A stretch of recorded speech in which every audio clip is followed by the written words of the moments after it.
back to The Short Game. This show about short video games, games that respect your time. I am Reagan Kelly, and I am joined this week by two fantastic co-hosts. Laura Nash. Nate Heininger. And this week, we are once again returning to our exception for roguelikes, and especially for card-based roguelikes, the genre that breaks all of our rules. But I just can't get enough of them, Reagan.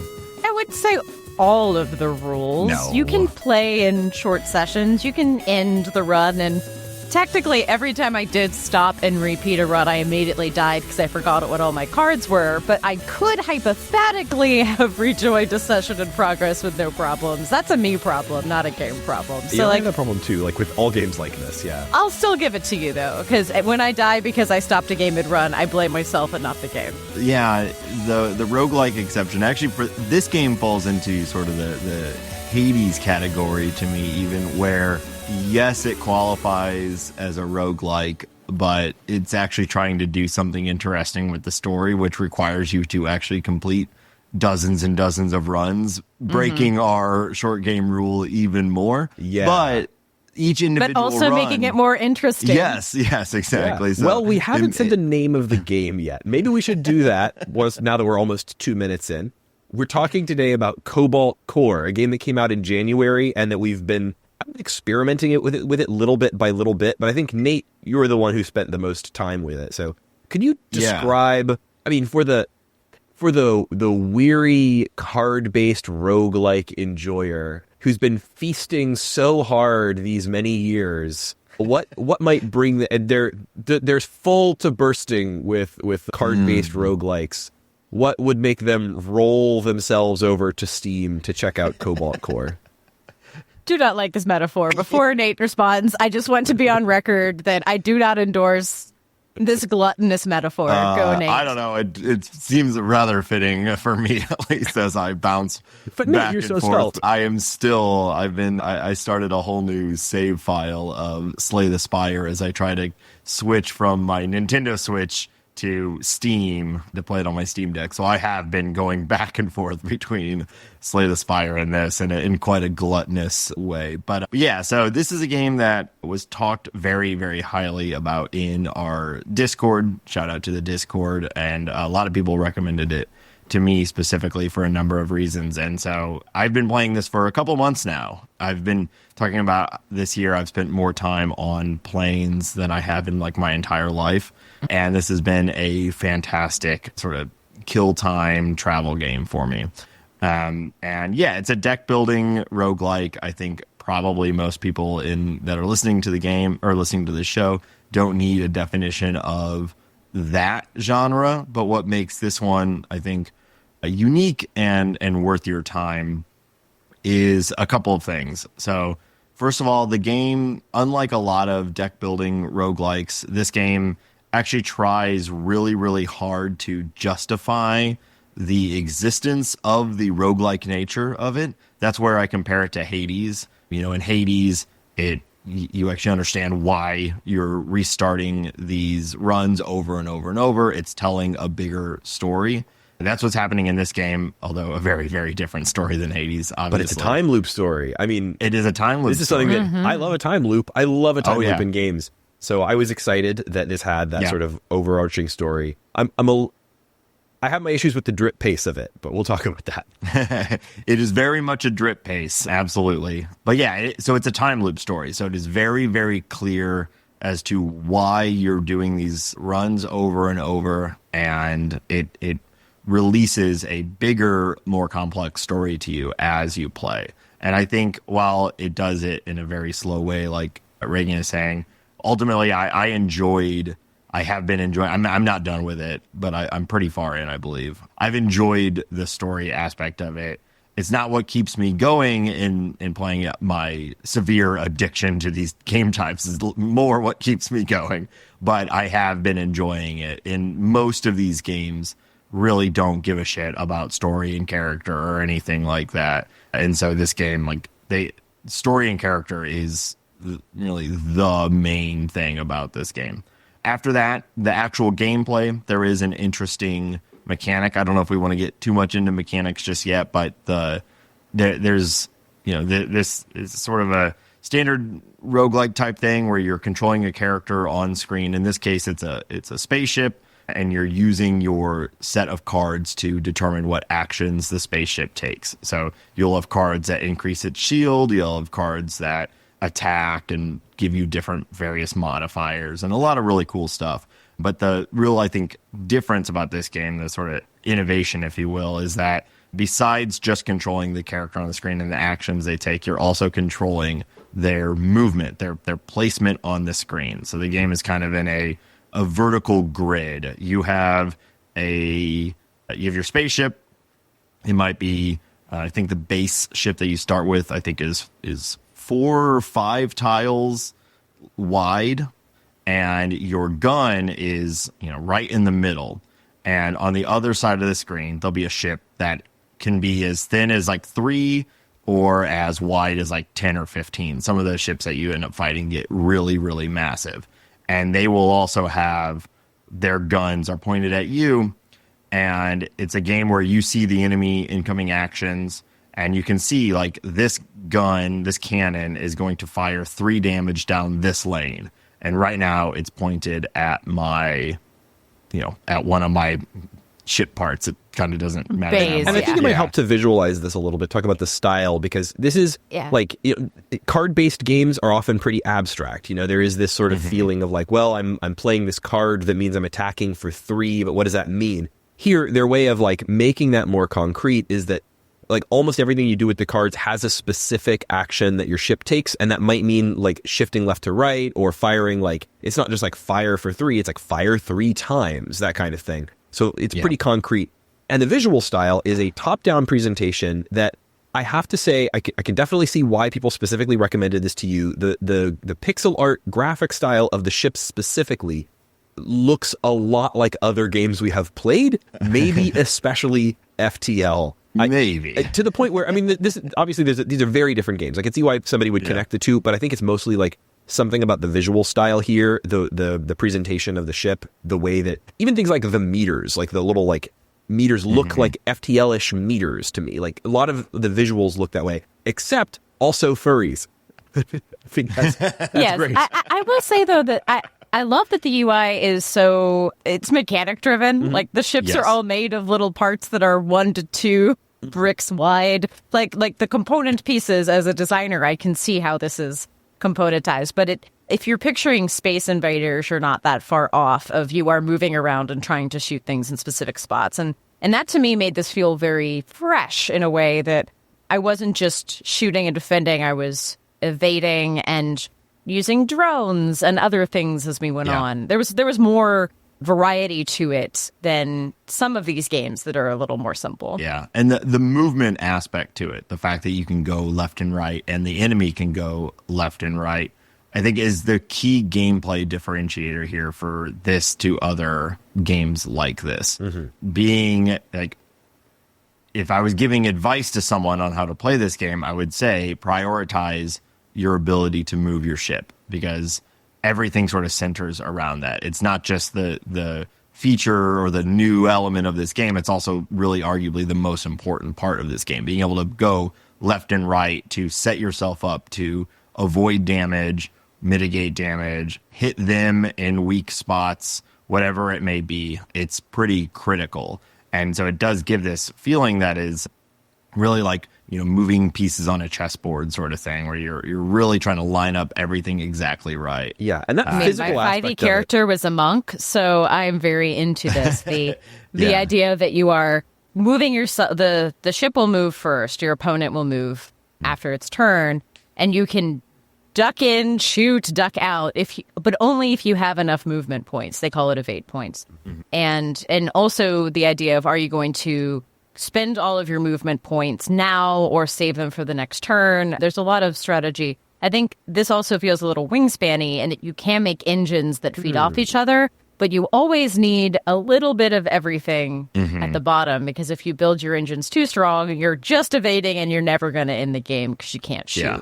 So there's balancing. This is a very complicated balance engine because there's so many moving parts. Yeah, and there's that I think that's sort of the classic deck building thing where you're trying to, like, usually success comes from specialization, creating a perfect engine that feeds itself and is really, really good at one type of thing. But you're not going to be successful without elements of everything. Like you said, you have to be able to deliver enough damage. You have to be able to withstand damage. No matter how evasive you are, you're going to get hit at times. And then I think evade kind of ties everything together. But there are so many different types of cards and ships in this game that really, really add some extreme depth to it. And the way they do it, I think, is interesting because it ties it into the furry nature of this game, as Reagan is saying. So I cannot believe you guys made so much fun of me for playing and during the whole Freedom Planet thing. Like, I love that game, but yeah, it has furries in it. And I've been taking crap about enjoying the story of Freedom Planet for like 7 years now, man. Longer than that, my dude. It's been since the first like 3 months of the podcast. Oh my word. I hear what you're saying, and I do get it. I mean, the animals make up the main characters in this game. They're all fuzzy little guys. But they're just headshots. So it's not as furry prominent as other furry prominent games are. Like, it's not like you have to look at the weird Barbie Ken doll nether regions of these furries. It's just their heads. Well, you in some of the cutscenes you get their full bodies. Okay, in their cutscenes, sure. But just to be clear, and I also, mean, in some of the cutscenes you date them, in some of them they take off their clothes. and I got a couple tattoos, and now I'm working on. If you play it long enough, you get the explicit ones. Yeah. That's a joke, everybody. To me, this is just animals are the main characters, but like it.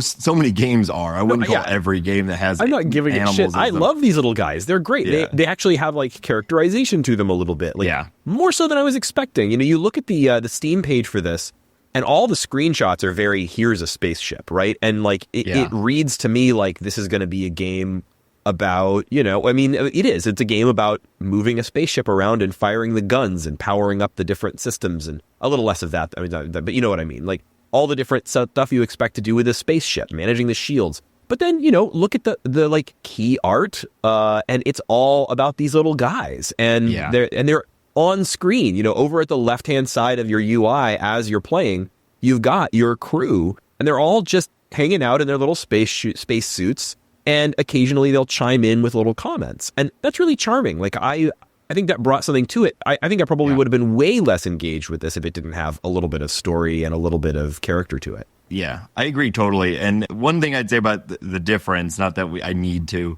because you're saying you like it all, not that I need to defend this compared to something like Freedom Planet, but to me, the writing in this game, there is a melancholy snarkiness and sadness to this entire game that and like sarcasm and like I don't even know exactly how to explain it, which is great for a podcast, I know. But there's like this depth to it that is more like sad and weird and snarky than something like Freedom Planet, which was mostly just cute, end to end cute. You know what I mean? And I think that's I don't know, man. It had some darkness. You're not remembering how much that game talked to you about its deep backstory and everything. Oh man, that game was too much. But yeah. This game has just a little bit of wry dialogue. Yeah. Like, I also appreciate sometimes you get into fights that you don't want to be in and they don't want to be in, but you're fighting anyway. Very few games have that scenario. There's times when you can, on the map, you can choose which path you're taking if you're going to, you know, take the path that has more combat with better rewards, that kind of board game. It's essentially feel. Identical to the Slay the Spire map. 100%. Like it is, they took it, they flipped it on its side, but other than that, it is the exact same. Mm-hmm. Yeah, but if you choose the ones that are like an unknown event happens, sometimes those are very sad. Sometimes they are just weird or funny or random events, but this game never goes surreal. It does go melancholy. The crew is really like they tie the entire game is built off of the crew because they're determining the character dialogue, and there is some really funny and some cute and interesting things. One of my favorite ones is I had managed to build up like 7 or 8 evade, and there was a ship that had a lot of guns pointed at me. And so I just used like all 8 evade to just get all the way out of the way, completely, so far to the side that the ship was barely on the screen, it looked like. And one of the characters on the little side popped up and it said, "See, just like I've always said, running away is the best strategy," or something like that. And just the fact that the game had that, recognized what I was doing and was able to trigger that sort of dialogue, I thought was really cool. And there are like so many moments in this game where the crew are reacting to the specific actions that you're taking in a way that you wouldn't have expected them to be prepared to comment directly on the thing that you're doing. It's like thousands of them, it feels like. Sometimes this annoyed me, but in an in-character way. For example, there is a multi-shot where you shoot once and then you shoot again. There are some ships that when you fire on them will armor up. And this was my only combat, so when you shoot, it will then do an armor, which reduces it by 1. So your second shot is basically ineffective. And then one of my people would be like, "Why did you do that? Why'd you shoot on the armor class?" And I'd be like, "It's a multi-shot. Like, you should..." But that's the same way of, like, an annoying coworker who's not paying attention to what you're doing. You're like, "I have a strategy." I didn't blame the game. I thought it was actually funnier that they were teasing me for things that I did. Well, when you start a run, you're making 3 selections. And the first selection you're making is what crew are you going to have on your ship? You start with only a few characters, but I think there's 8 total unlockable characters. And this crew decision isn't just, who's going to give you snarky little comments while you're playing along and whose story you're going to move forward, which we could talk about in a little bit. But it's also what sets of cards are going to be available to you as you build your deck. And I think that that's really, really cool. So you'll pick one character who's like, it'll tell you what their specialty is. So they'll say weapons and movement, and they bring with them a set of cards that aren't in your starting hand, or you'll get a couple in your starting hand. But now when you get card rewards through combat, their cards will become, one of the many randomized available options for you. And you're picking 3, and you can pick 3 characters. You can pick any 3 characters, and they all have very distinct and interesting play styles. So Laura mentioned before drones. One of the characters is a drone expert, and that introduces drone cards into your hand. And it's this whole thing about managing what they call the mid-row, which is the space in between your ship and the enemy ship, where now you're planting drones that have a number of different things. You can move them left and right. It's another evade-like currency where you can move the entire mid-row, which means also if the enemy has drones or there's like asteroids or all sorts of... There's like a little mini game where there's like a floating basketball out there.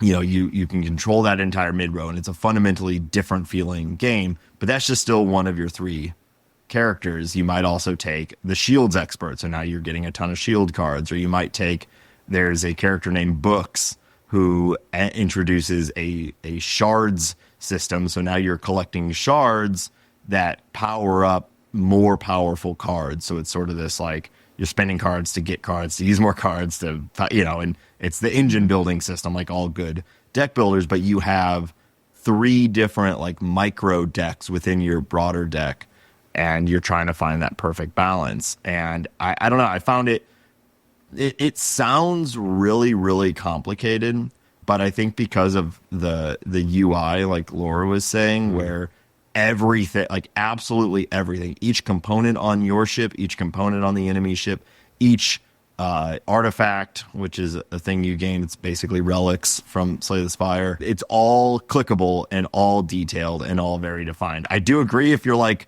75% of the way into a run and you put it down and you come back later, you're going to need to do a little bit of reading on your own setup. But each run, if like at this point I've won 12, 15 times or something like that. Wow. And I think like each win is maybe an hour to an hour and 20 if it's a particularly complicated ship.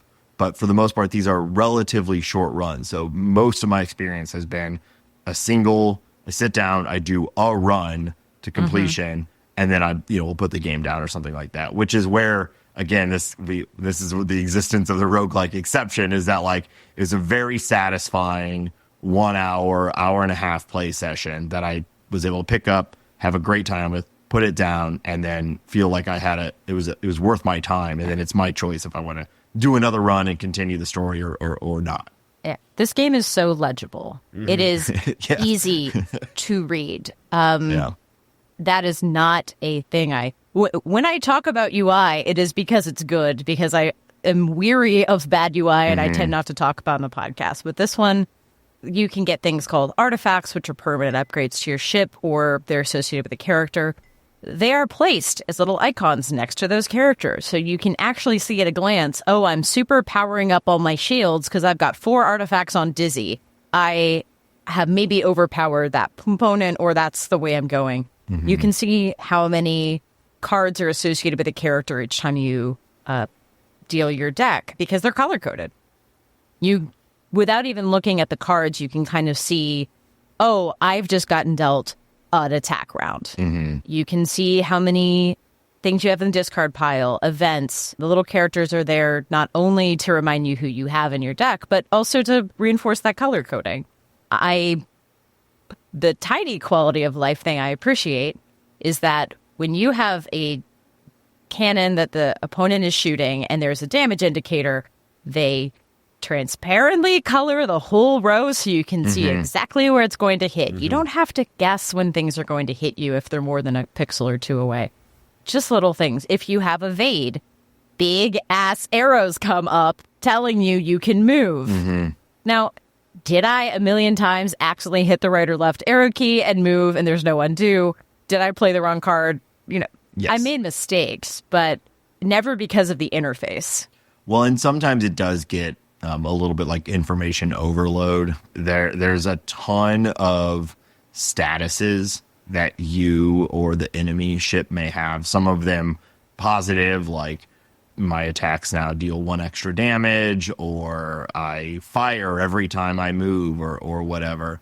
And then there are like complicated enemy statuses, like every time you hit them, they fire back, or if you would hit them, they will move 2 spots to the right. And it's kind of easy to forget what those little icons mean. And they're there for you to hover over and read. But unless, like what I found myself doing is, you're fighting a lot of ships throughout this game, and I just kind of get in the grind, get in the groove and get going and forget to like analyze the enemy statuses. And then all of a sudden I'm firing at them and they're firing back, and I take a bunch of damage because I forgot that little icon means, it's going to fire back at me when I hit it. So there can be, even though it's all incredibly legible and available to you, there's a lot, and it's easy to forget to sort of do your checks before each fight. Yeah, that said, it feels fairer than most. That if you go walk away for a second, it feels very akin to a tabletop game where if someone enters in the middle of a game, there are tokens everywhere and you have no idea what the hell is going on. But the game, and including when I looked at the screenshots for this game, I was not in a state to play something crunchy, and I thought it was going to be way more short-term memory holding than it was. So when I actually played it, I thought, this is less... I have to be strategic, but the game is going to remind me I don't have to hold it all. Yeah. And that felt much better than some of these games that are relying on your memory to... There are games that I've stopped in the middle for life reasons, and I've never picked back up because I do not remember what anything does. Yeah. This is not one of them. Yeah, this game also, this is pretty common for the genre, but like it does a really good job of offering like mouse over tooltip assistance. If you have that experience of like there's a bunch of icons all over the screen and I don't remember what any of these do, everything has help text that is well written, concise, and I think it also has multiple layers to it. Like, it'll have a summary of a card or an artifact or something that says like, does X, and if you don't remember what X is, you can still access a little explanation of that without needing to go pour through a menu or like scroll back through something. So pretty much all of that information is right there. It's either right on the screen or you can get to it with a simple mouse over. I actually was going to ask, related to the mouse over thing, this was a game that I started playing on Steam Deck and then bailed to play on a computer because I wanted mouse over. How did you guys play this? I used Parallels because it's Windows only, and it worked beautifully. I thought there was a Mac version. There wasn't at the time I At the time I downloaded, there was no I'm Mac checking version. now. No, you're right. I thought there was. Huh. So, but it is small enough and tidy enough that it played just fine in Parallels. Parallels broke, but that is not this game's problem. I had to reinstall Windows but yesterday. But that is not this game's problem. Yeah, but I looked at it for Switch, and I was nervous that the legibility would be compromised on a small screen, and I wanted the mouse over. So I chose to play on Parallels, even though it's a little squicky. Yeah, I played exclusively on Steam Deck, so I can only speak to that, and I had no problems. I will say that it's probably a little slower for the mouse over stuff, because you actually like you use the D-pad and basically just like scroll, click your way across all the little boxes and whatnot to get to the box that you want to look at. But it has a big, crosshair thing basically on what you're focused on. And it's pretty smart you can just do left, right, up, down in the direction to whatever you're trying to mouse over. And, I guess it took like a little bit of practice. It'd obviously be a lot faster to just hover a mouse over it. But the rest of the game, playing cards, ending turns, moving left and right, all of that felt really, really great with a controller, with the controls of the Steam Deck. Yeah. And it's how I've played pretty much all these deck building roguelikes. I've always done it on handheld, so I've just like have that muscle memory for it, and this one just fell right in. And so I think probably both, it's whatever your preference is, I think both would work. I agree. And honestly, like, I don't know if this has been ported to mobile or something, but I think this would also work well on the touchscreen. I would play the hell out of this on an iPad. Yeah. Like, that's the size I want. Yeah. I was thinking about things like the buttons for things like dodge are like these big triangles on screen. Like it's pretty great about like putting big on screen controls that would not be hard to use on a touchscreen. Well, and the Steam Deck has a touchscreen, and so every once in a while, especially deep in when there's like 1,000 little boxes on the screen, and if I didn't feel like mousing or toggling with the D-pad over and over, I would just like tap on the thing that I wanted, and it moves it right over there. So it's funny, I always forget to use the touchscreen on the Steam Deck. I always forget it's there. When you talk about like the complexity too, I think obviously your mileage may vary on this, but I don't think that this is a particularly hard game. I think there's a lot of things that make that way for you, but I think this game wants you to win runs. And part of that is because the story is pretty reliant on you winning runs, and it's not like, I've compared it a lot to Hades, but Hades, it's going to take you a long time to win your first run, and then you sort of steamroll from there. You start winning and winning and winning. This one, you can win, you'll probably, again, your mileage may vary, but I think most people end up winning a run within their first handful of goes at it. And I think that's partly because of how clear and how like quality of life this game is, and then partly I think it's not that challenging. It gets more challenging as you're getting deeper, but for the most part, like the game wants you to win.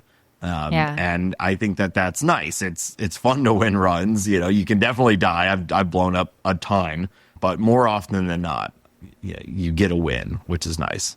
Yeah, there's a UX phrase called the law of conservation of complexity. Apologize to whoever came up with it. I do not remember your name. But the idea is that you can't remove complexity. You can only shift it. And I think this game does a great job of shifting the complexity of a deck builder onto the interface and into the underlying underpinnings of the game. So you don't deal with 90% of it. Like really you're really just dealing with the deck, the here and now, the immediate stuff. You don't have to plan more than one or two turns in the future. And even that is kind of kept for later in the game. Like once you're good enough, you can get stuff about future planning, but it's just this turn, saving enough for next turn. It feels very board gamey to me that they've taken the simplicity. They've tried to make it feel simple, even though it's not. I think that's a great comparison, because I think if probably a lot of our listeners have all played, modern board games where you pull out the book and it just seems like the most impenetrable thing. Like, how am I ever going to play this game, and how am I going to teach this to 4 different people? But most board games, most good modern board games, when it's your turn, there's actually only a handful of things that you can do, and most of that is predetermined for you through the game. And this game is no different. Now, in the broader context, just like a good board game, you're marching towards a certain direction. You're trying to achieve, some sort of consistent strategic goal. But on your turn, all that's in front of you is, 5 to however many. There are things that allow you to draw more cards, but your handful of cards, your energy, what the enemy's going to do to you, and what you can do to the enemy, and it makes every turn pretty straightforward, which is, generally speaking, avoid damage and deal damage. At the end of the day, you're just trying to blow up the other ship 99% of the time. Some of the events make it a little wackier, make it a little different, add some different elements to it. But the vast majority of the time, it's just don't take damage and deal damage. And that's the goal. And so it does. Everything is simple in the moment, even though the whole package is pretty wild. Yeah. So Nate, I want your final verdict. How long is this game? I don't know. I think I haven't made it to the end of the story yet. A single play session though should be about an hour to an hour and a half. I think we said play about 5 hours to feel comfortable reviewing, because you need to experience the new characters. Yeah. I'm not done with this game. I did play 6 hours, I think. But I did feel after one night I could review it, and then after 2 nights I felt like I would have a good review of it.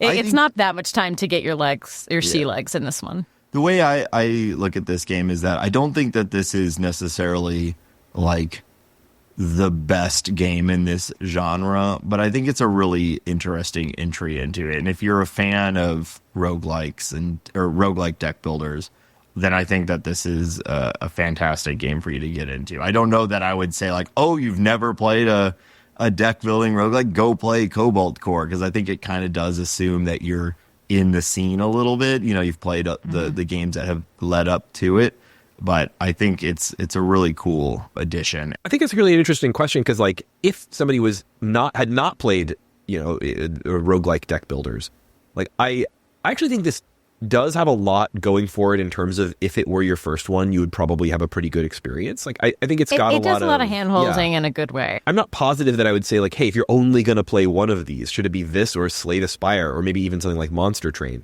Yeah, I think about Monster Train a lot with this game too. Yeah, but this would be a totally valid choice for your first one of these if it appeals to you, especially for one reason or another. And if not, I think, if you've played a lot of these, there's enough unique about this that it's like definitely worth trying, even if you've, bored yourself to tears winning every Ascension run of Slay the Spire like Nate has. You can never bore yourself with that. I think the part that would make it appealing to someone who maybe this was their first entry into the genre, and part of the reason why Hades was so successful, is the sort of rap story that makes you feel like there's a reason why you are moving through this, and makes you feel a little bit okay with dying and not just feeling like, well, shit, that was a waste of an hour. I've got literally nothing out of it. Everything is pushing this story forward. So, keep it simple. Basically, you are a crew of a ship that encountered something out in space, and during that encounter, you blew up and now have started back at a period of time, and you're trying to get through back to the event that, back to the place where you went that blew you up, to uncover why it happened and possibly get yourself out of it. And along the way, you're meeting a ton of characters, the same characters. You're meeting alternate versions of yourself, which is a lot of fun. And it's this sort of really vague mystery about what happened, why are we stuck in a time loop, and what do we need to do in order to get out of it loop. And every time you win a run for crew members, and that memory is of the initial run, the prime timeline. Instigating run. Yeah, the prime timeline or whatever. And some of it is incredibly mundane. Some of it is like really lore specific and telling you a little bit about what happened, and you're basically unlocking these memories and slowly solving the puzzle of what happened, why are we in this time loop, and how do we get out of it. And like Reagan said, I love a time loop. I think everyone, is there anything more universally loved than a time loop story? I mean, they're so satisfying. Did you guys see Palm Springs? Yes. I love Palm Springs. Yes. I think it might be one of that's like the best time loop story thing in I mean, recent memory. In recent memory for sure. So good. Yeah. That said, there are 2 Korean movies. There's a director whose only shtick is 2-minute time loop movies. What? And they're both available on Amazon Prime, and they're both super low budget and great. One is about someone who is able to record on a TV himself 2 minutes into the future. And the second is a day spa by a river in Japan that gets stuck in a 2-minute time loop. And so every 2 minutes it repeats. Yikes. And it's just that for the whole hour and a half movie. Wow. They're great. I would love to watch these. And do you have the title? One is called Beyond the Infinite 2 Minutes. And the other one is called River, which is a terrible thing to Google. Yeah. But if you search River time loop movie, it'll come up. I saw River first. It's on Prime. Both are highly recommended. Nice. River's a little higher production value, but they're both cheap as hell and great sci-fi concept. Short, fresh. Cool. They're going to give this guy money someday, and I don't know if it'll destroy or save him. But they're so good. Just wanted... Yeah, it's Thank you, Laura. I've got my weekend movies planned. They're so fun. It's awesome. Oh, right. So yeah, everyone loves a time loop. This game is a time loop, and the characters are, it's fun. I do think, while I think the thing that mostly kept me playing this game was just I enjoy the mechanics and blowing up spaceships and whatnot is fun, and the sort of engine building world of this whole thing was really satisfying.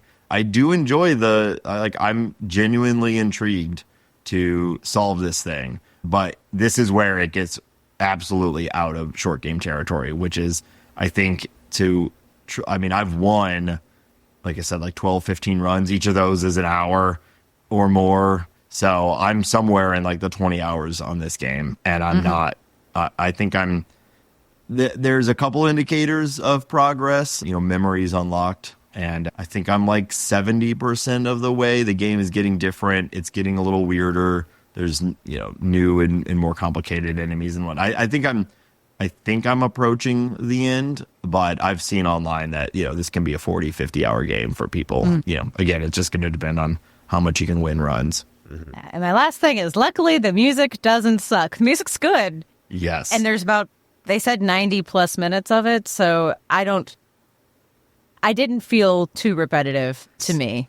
Reagan, you talked about FTL comps, which, yes, this game gets those, and I think it's mostly inaccurate, though I do agree there's some UI things, but there's also the music. I'm almost certain that they're using the exact same, snare drum sound that I'm assuming is a reference. I think I think some of the stuff you talked about, the UI design, I think is referential to FTL, and I'm pretty sure the music is referential to FTL. It knows the sort of genre it's in, and I'm almost certain it's the exact same snare sound. It's the composer from Minecraft, Aaron Cheroff, so I would not be surprised if it was a reference. Which I think is great. I mean, I like the music in this game, and all the sound design, clicking around, playing your cards, the gun sound, all of the sound nicely design is tactile. great. Yeah. It's a complete package. This game had every part of it has been thought about and I think designed. There's nothing that they just were we'll skimp on the sound or we'll skimp on the art design or whatever. It's it's a fully realized game. It's the second game from the studio, although the publisher did Crypt of the Necrodancer. So I'm hope this model continues. I hope that publisher keeps finding smaller studios and funding their stuff, because this feels very polished. Yeah.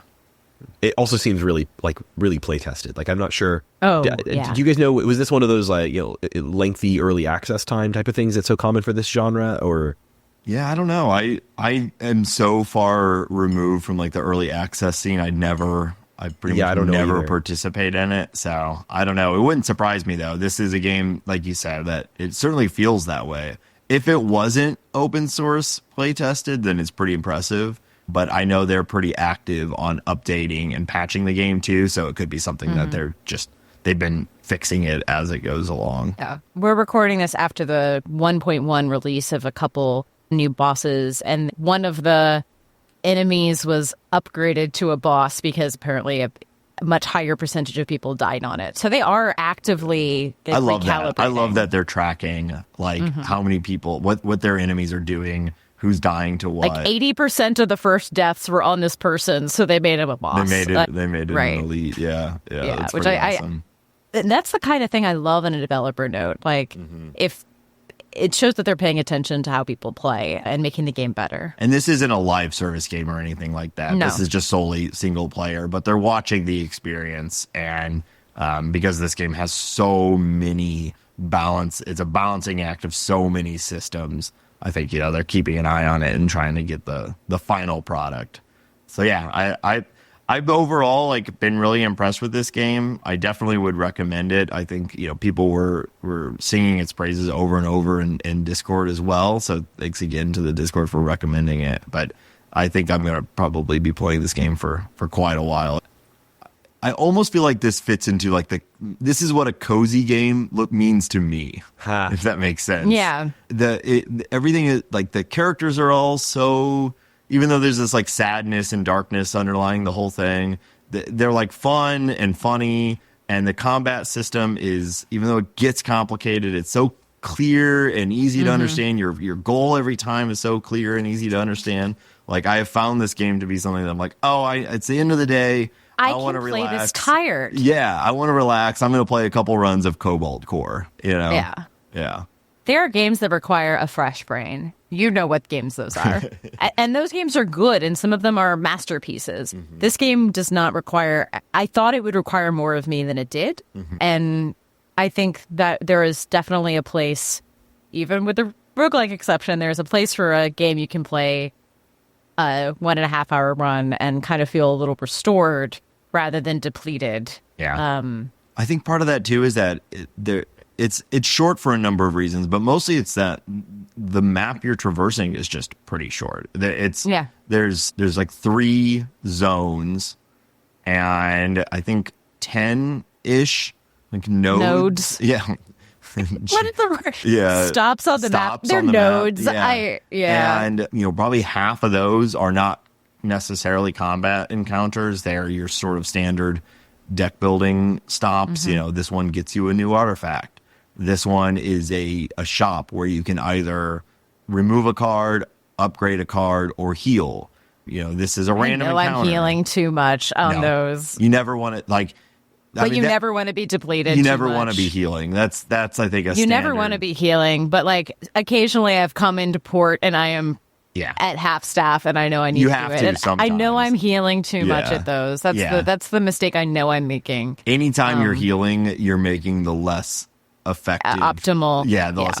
But obviously, you have to sometimes, and I don't think so. On some of these games, there's again to think about Slay the Spire, but other games do it too. There's different versions of winning. You can either win really, really well or just sneak by, or there may be bonus stages in Slay the Spire. There's a more difficult 4th act that you can opt into if you want to, and that sort of requires you to be at full value, most effective, most optimal, etc. This game, you're just trying to get to the end and just defeat the final boss. It doesn't really matter if you do it in a steamrolling nature or if you do it in a I scraped by and won with with 2 health.